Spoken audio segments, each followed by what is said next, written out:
Good evening, good afternoon, good morning, whatever time it is you're watching this. It is I, Firestorm, and I want to give my thoughts on Transformers The Last Knight. So, there is going to be some minor spoilers in this, so if you've not seen the film yet, don't watch this video. So, I went to see it today, obviously, and wow, I was very, very impressed. I will start off by saying, in my personal opinion, this is the best live action Transformers film they've done. I felt like the story was very solid. It linked everything in beautifully, really does tie up all the films. And I felt like just everything in general, character wise as well, not just the humans but the Transformers character wise, was very driven. So that was just really enjoyable. I felt like they really have pulled out all the stops of this film, and it's just worth watching. So it's very much, I will say this, it is borrowing a bit from the Transformers Prime universe. Let's just go into minor detail about a few things here. Again, spoilers. So here's a big thing. Obviously the main premise of the film is going on down the lines that Optimus Prime becomes evil, and de facto it's now Nemesis Prime. That does happen, yes. But in all honesty, people, he's only evil for 30 minutes. The film's 2.5 hours long, and he's probably evil for about 30 minutes. And then he, snap, he's suddenly back to normal. So realistically, it's a little bit of a disappointment, because it really felt like the premise was that Prime was going to be the main villain. But he's very quickly knocked back into sense and becomes good again, so you don't get a lot of Nemesis Prime. But overall, it was quite interesting to see Prime as the villain for a little bit. Megatron I really liked. I love his new design, I loved his new look. It's just everything about him was much more Megatron. He felt more like Megatron should be. The only thing I could say that I genuinely had a bit of I'd like to know about, what happened to Galvatron?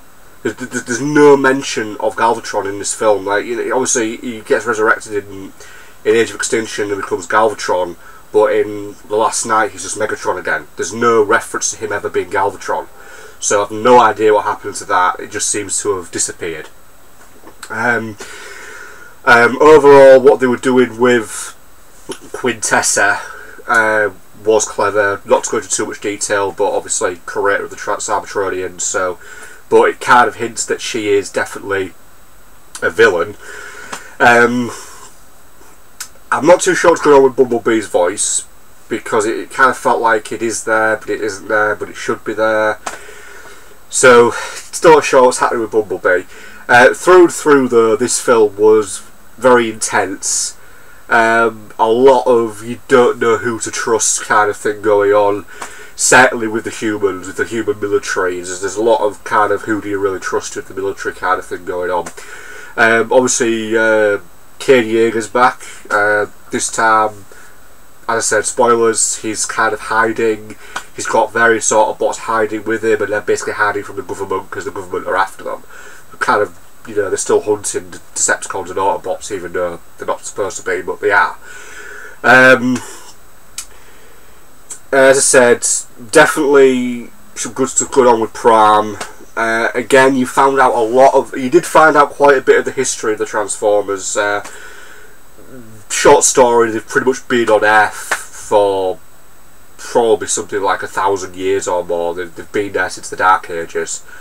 You find out that Bumblebee's actually served with the military in World War II, which is quite interesting. Through and through, it was just interesting to see a little bit of their past history. Loving the dragon, this big three-headed dragon, which is an Autobot, by the way. Brilliant, brilliant, love that. Okay, I'm going to have to say this because I'm dying. I have to say this, and again, spoilers. If you've already watched this far, then you've probably already seen the film. If you haven't seen the film, why are you watching this? Anyway, spoilers. They're basically doing the Transformers Prime universe Unicron. Yes, basically the Earth is Unicron. That has been confirmed in this film. Basically, these kind of spire things appear out of the 6 of them appear in various points on the planet. They're basically Unicron's mouth thingy, and that's basically what it turns out. Basically, Unicron is the planet, and Quintessa wants to absorb Unicron and the Earth and rebuild Cybertron.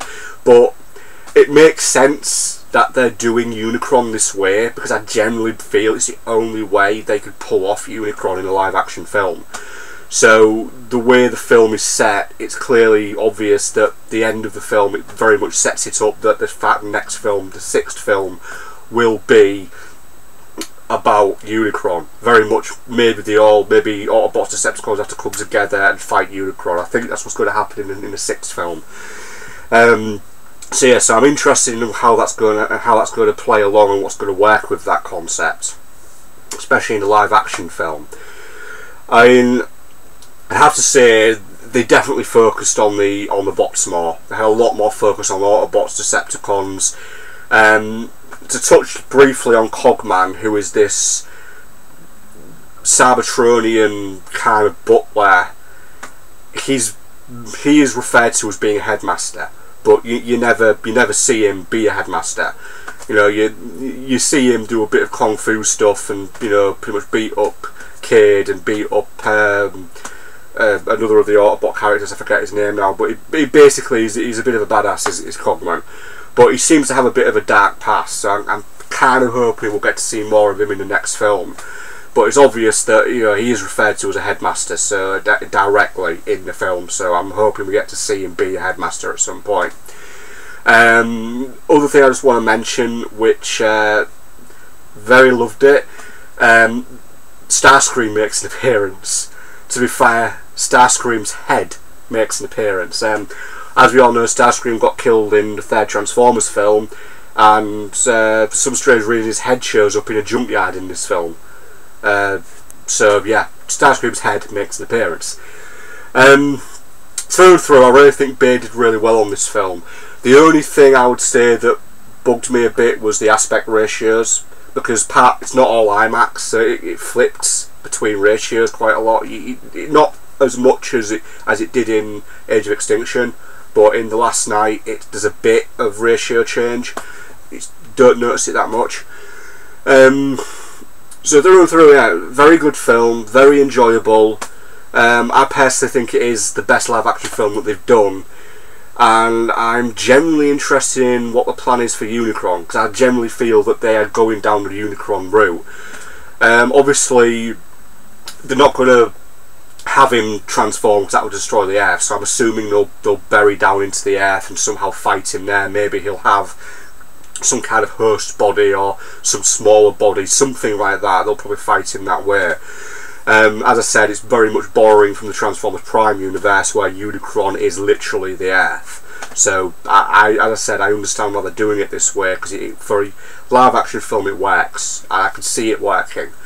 Clearly, Quintessa, the god of the Cybertronians, this being that created Prime, she's going to be heavily used in the next film. I think she'll definitely be linked into Unicron, because she's still around. By the way, the final part of the film, kind of like the end credit scene, if you will, is really interesting. Definitely sets up Unicron. It sets up Unicron very well. But as I said, through and through, really, I generally think this is a very good film. It's very solid. I personally enjoyed it. Obviously, everyone else, your decision. You make your decision. You enjoy it. You don't enjoy it. You think it could be better. You know, your choice, people. But yeah, through and through, I really enjoyed it. There's probably a few bits and pieces. It could have been a bit more. I mean, personally, I would have liked to see more of an evil Prime, because like I said, you only get 30 minutes of him at the most, so a bit disappointed there.